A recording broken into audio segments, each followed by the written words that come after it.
Hey everyone, hi, I'm Harith Iskander and I'm here at the Picaso Hospital.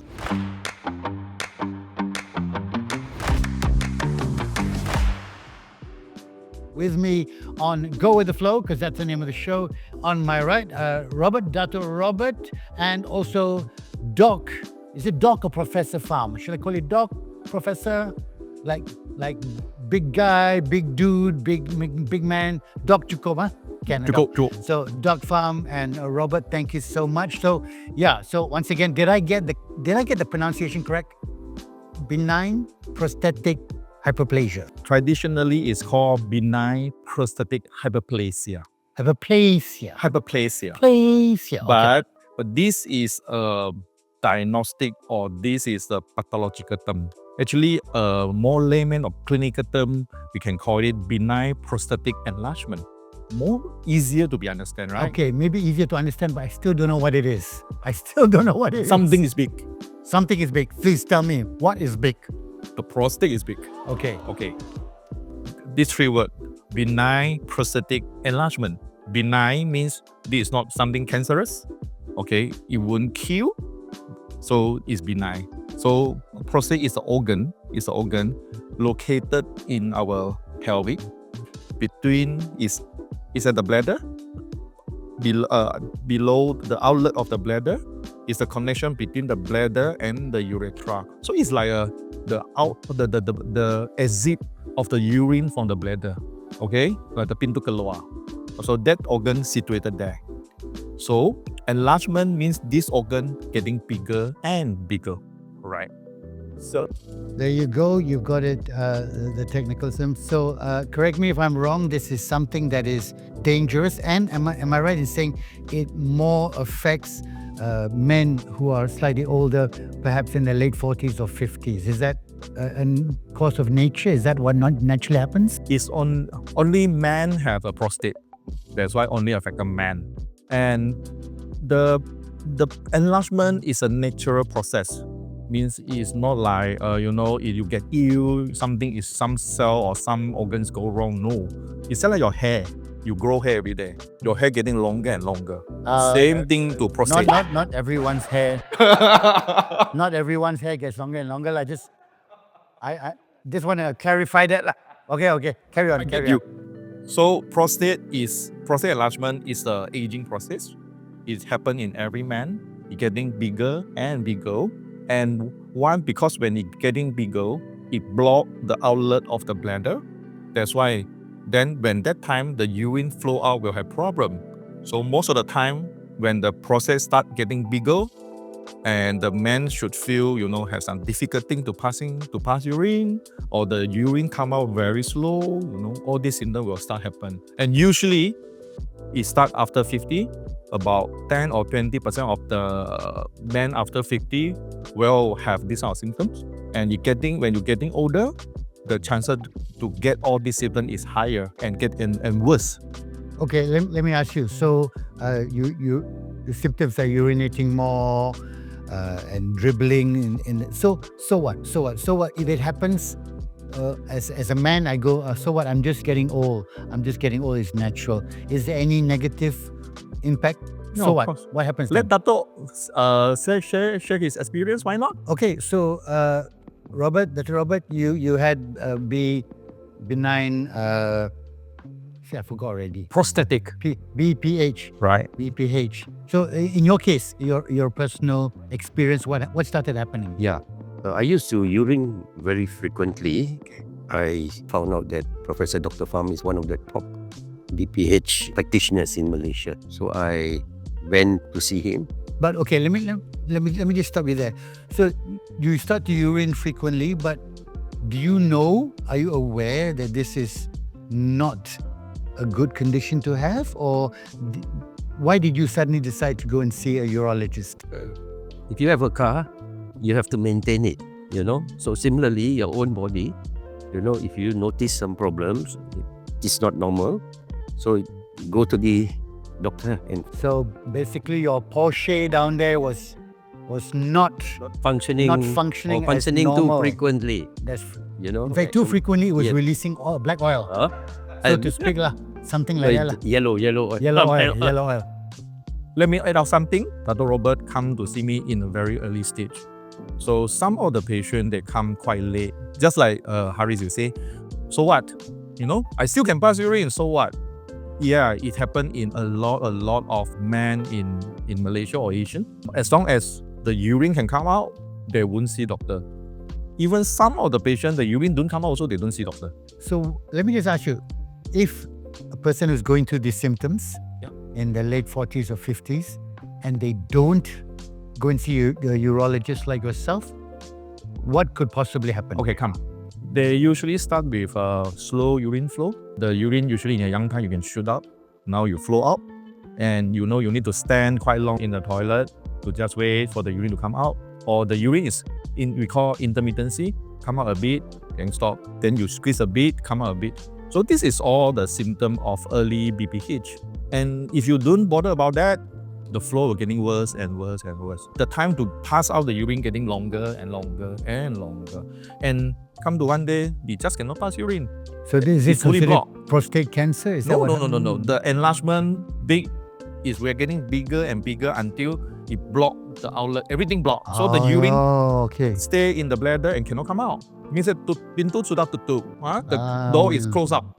It's like that scene in Titanic when the doors close and the water coming like Jack. So there is a time you need to come emergency to the hospital, and we need to put in a catheter for you. Okay. So that is the extreme case. So just if you're not gonna watch any more after this, if this is happening to you, quickly go and see your urologist. But what are the steps? An elder gentleman like myself, okay, so I'm meeting my age here. What are the steps we should take? What are the precautions? Like Robert, so what did you do? Okay, first thing, of course, to consult a specialist. Read as much as possible, you know, and then You went through this experience. Oh yeah. Okay. You know, for me it was more of frequent urinating at night, so it was disturbing my sleep. It was disturbing your sleep. Yeah. So you were waking up many times during the night. Yeah, and so I consulted Dr. Pham. Okay, can I just ask you a question? Because I think as a man, was there some kind of like macho, like, should I talk to someone about it? Should I discuss with someone about it? Because I know as a man, sometimes we think, Allah, it's nothing, I can handle it. It's no big deal.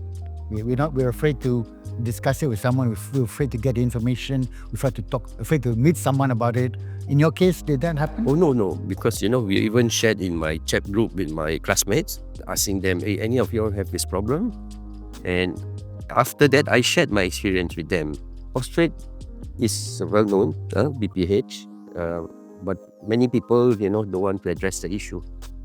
It's always postponing it to another day, you know, and that's when the problem starts. I take it that you consulted with a urologist at an early stage. I maintain my car very well. You maintain your car. Always going back to the car. This is how we cover line. So you're something wrong with your car, you heard the tuck sign. Straight away you went to see the mechanic of the barang down there. Don't wait until the car jam on the road. Don't wait until the piston block. Don't wait until the piston block. Now that one all the men can understand. Now you know what you're talking about here. So fortunately, Robert went to you at an early stage. So what are the steps? If you go at an early stage, what do you do? What can you take? How do you stop or prevent or slow it down or eradicate it? From the very beginning, the early stage of investigation, usually, you know, we will check the uroflow. We have a machine. Then the man will pee on the machine. Then we have the graph, you know, like the ECG graph. So we can read the graph and know this is slow, this is fast, this is, you know, this obstructed, non-obstructed. Oh, it tests the flow. But you know, Malaysians, sometimes I go to toilets, I don't know why Malaysians, they shoot, they shoot all over the place. This machine can... Harith, the thing is, men always like the big boy, you see, or not, we will say, you need to aim on that. The more precise is it, you are the better man. So they will happy. Challenge them you give them a bullseye. You want the bullseye. Smart, are you? Okay. So this is one thing. Then we will usually do the ultrasound. And also we will usually check the PSA, the prostate specific antigen. Usually after 50, we will check on the man for the risk of cancer. That is for the risk of cancer. Okay? We hardly will poke the man anymore nowadays. Usually we don't do it. So in Robert's case, did he come in at a fairly early stage? And then what treatment did you go So through? usually we will start the medication for him, the tablet to relax the prostate and, to get the flow out better. Okay? So this is why I start with him first. And did it work No, for it you? didn't work. At first It didn't work on me, yeah. Okay. The pill, the pill was firstly first step. If it doesn't help, then you go for the procedure. What procedure? So there is few intervention which I have introduced to Robert, which the most traditional one is TURP, transurethral resection of prostate. Okay, which is we put a scope camera through the penis meatus, the hole. Okay, but it's all under J. Okay, patient sleep, patient won't feel. So we go all the way in, and we will use the electric knife to resect the enlarged part to unblock the channel. Okay. You went through all this? No, he didn't. My heart already stopped already. So another option when the time he had problem, resume just introduced to Malaysia. I'm thinking it's about 2-3 years ago, right? You did this thing called Resume. So, Doc, what is Resume? What is it? I would rather say this is water vapor therapy for the prostate, which is a pretty new technology in treating prostatic enlargement problem. So how we do it is still we need to insert the camera into the urine hole all the way to the prostate. Then from there, when we see the prostate, instead of resecting like we do the therapy, this one we don't need to resect.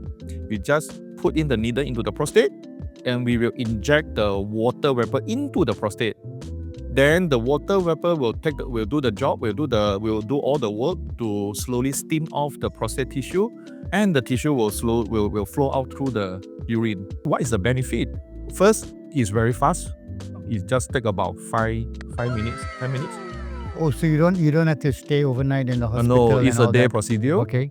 And even some of the high-risk patients, heart problem, they don't need to be under GA. They just need to go through some sedation. Sedation means we just make the patient a bit fainter, they make them a bit blurred, then we can do it. But definitely under monitoring by the anesthetic around to see the heartbeat, ECG, And another thing is the risk of bleeding, risk of infection is very, very, very low as compared to other conventional surgical treatment of prostate. All right. I got it. That is the treatment. So, Robert, in your life personally, so before and after, maybe you can share a bit like before, what were the difficulties? And now that you have sort of taken care of it, how does it free you up? But before that, I like to re-emphasize the reason why I choose, this water vapor therapy is because there was no incision. That saved a lot of headache. Not incisive. So it saved a lot of risk, like what Doc Farm said, bleeding. And internally, you won't be able to see it, So and did it work for you? Oh, yes. Okay. It worked very well. And after that, the urine flow was very good. Of course, I had some obstacles where, I couldn't urine. So I had Dr. Farm had to put the catheter back again. But it's just for another 2 weeks, The problem of water vapor therapy is after the treatment, you need to put at least with the urinary catheter for 1 week. Okay? But some of them need 2 weeks or 3 weeks, and Robert need 3 weeks. So everyone is different? Depending on the stage? I would say no. So far we unable to have any predicted factors for those how long the patient going to be on catheter. Even the prostate size is not an predicted factor for that. 80% of the patient 1 week. So about 20, about the other will be 2 weeks and 3 weeks. But so far my longest patient is 3 weeks. Right. Maybe I could add there, when I went to shopping mall after the treatment, about 1 week later, when I urine, I noticed a small stone came out. So I quickly went back to Dr. Farm and explained to him my situation. So what they did is he did another check and found out there was another stone there. So that stone could have been the cause of the problem why I had to... Was this a kidney stone or what? Maybe it's a kidney soon come down actually. His kidney soon come down. At the end of the day, the whole point of this conversation is just to bring some awareness. Fast forward, Are you back to so-called normal now with this? That you, number one, you identified it. You went for consultation. You went for treatment. Now, how? I mean, Everything basically, okay? you feel relief lah. Relief. So you don't wake up multiple times in the middle of Not the so night? often, not so often. And the most important, your urine flow is good. Okay. You know, you don't have difficulty. Yeah. You're married? Yeah. Your relationship with your wife, did you speak to her about this? Was she as Oh yeah, concerned we just about you? tell them, yeah. I mean, as usual, everybody will be worried, myself included, But it's something which you got to bite the bullet. I'm sure he's doing well because he didn't come to follow up for a long time. Oh. I need to call you, Datuk. A long time you didn't come to my clinic. Yes, as usual, Doctor to cari makan only. Why you don't come see me? I got no bill to give you. No, I called him for the interview actually.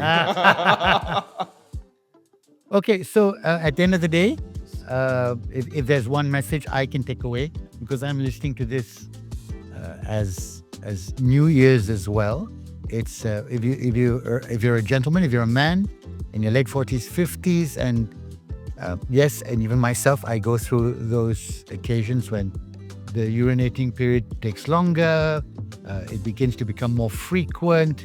At the end of the day, even if you think something wrong or you don't think something wrong, it will make sense to go see your urologist just to check things out. Am I right? And one thing never forget is after 50, regularly check the PSA as well. This one of the PSA? mistake. Yeah, the prostate specific antigen. Because after 50, all the men have the risk to develop prostate cancers. And also we want to pick up prostate cancer in early stage. So the only symptoms in prostate cancer is raised PSA. There's no any physical symptoms, you won't feel anything about prostate cancer in early stage. The only symptom, raised PSA. This I actually do know about because I've done some studies myself. There are no symptoms, but you do need to go for a blood test and ask for the PSA element in it. Right. So at the end of the day, if you're minimum, if you're 50, just go and do it because at the end of the day, there are no symptoms. Is that right? No symptoms. There's no symptoms, but something could be wrong. Then the symptoms, usually the urine symptom is from this benign prostatic enlargement. It's a benign thing. It's not a cancerous thing. There you go. Right. It's benign. It's not cancerous. But cancerous is silent. The cancer is silent. All right. Is there anything else you'd like to add before we wrap this up? So yeah, just one more advice for the audience out there. Nike says just do it, but I say just do it now. Don't postpone it. Thank you. I'm going to copyright what Datuk Robert has just said. Just do it now. Nike, I got it. And Doc Pham, any final words? Never be embarrassed to see a urologist whenever you have any urination symptoms. Just come to us. We'll give you the right advice. So just to wrap up, if you're around 50 or 50 and above, please go and do a blood test and check out the PSA. And you can also go to the website, which is myprostatehealth.my, which in this website, there's the IPSS test. So, Doc Pham, what is this IPSS? IPSS is the International Prostatic Symptomatic Score, which you can self-assess you whether you are, you have problem with this prostatic enlargement problem. In this questionnaire, they will have few symptoms that they give you marks, which is something like frequent urine. So 1, 2, 3, 4, 5. So you will place yourself. 1 means with totally no problem. 5 is very severe, and same thing like slow urine flow. Your flow is very fast, then it's 1. Very slow is 5. So you will have few parameters. Then after that, you will add up all the score. Then in the website also, they're going to tell you your total score will place you in which group, the severe group, the intermediate group, or just a very early stage group. Okay? At least you can know something about yourself. Yeah, there's a small problem with the tests like that because in school, I fail all my tests. Even when I test myself, I fail. So I guess I don't even have to test myself. I'm going to fail. Of course, I'm just joking. But thank you so much. Thanks, Doc, and thanks, Datuk Robert. Really appreciate your time. Everyone out there, we appreciate the time for watching this. This is Go With The Flow. Hope that you've learned something. I definitely have learned something. And continue to look after your own self, look after your own health, look after yourself like you would look after a car. All right? Take care. Thank you very much. Thank you. you. Thank you.